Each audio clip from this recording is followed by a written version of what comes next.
for a long time, I was painting really just predominantly for myself, for my own personal kind of working through my own emotions, my own stuff, really internally, and really kind of in my own kind of little bubble. And in recent years, it's really become a priority to me. I just have so much more of this compulsion to kind of get my art out into the world, because I really have started to understand that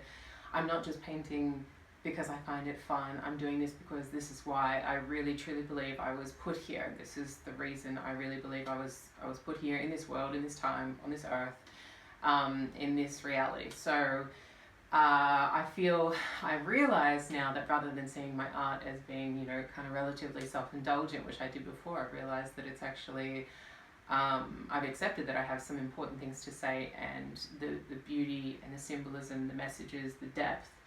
the emotion that goes into my work is something meaningful and something that needs to get out into the world, needs to connect with the world around me. So that is a very long kind of interlude into this, but basically this is the reason why I have decided to kind of get on here and talk a little bit more about my paintings and what they mean. A lot of the time in the past, I would just kind of put images out into the world and, you know, quote unquote, let the art speak for itself, which many of us artists are probably, you know, guilty of doing, which is not necessarily a good or bad thing, but you can expect, of course, then a disconnect with your audience, especially if you're painting something that is quite complex, conceptually complex, something that has multi-levels of meaning, multi-visual and emotional levels,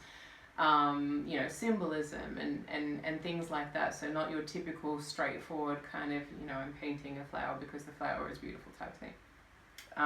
which is very much what my work is not. So I feel that I owe it to myself as an artist and to my audience who would like to connect with my art,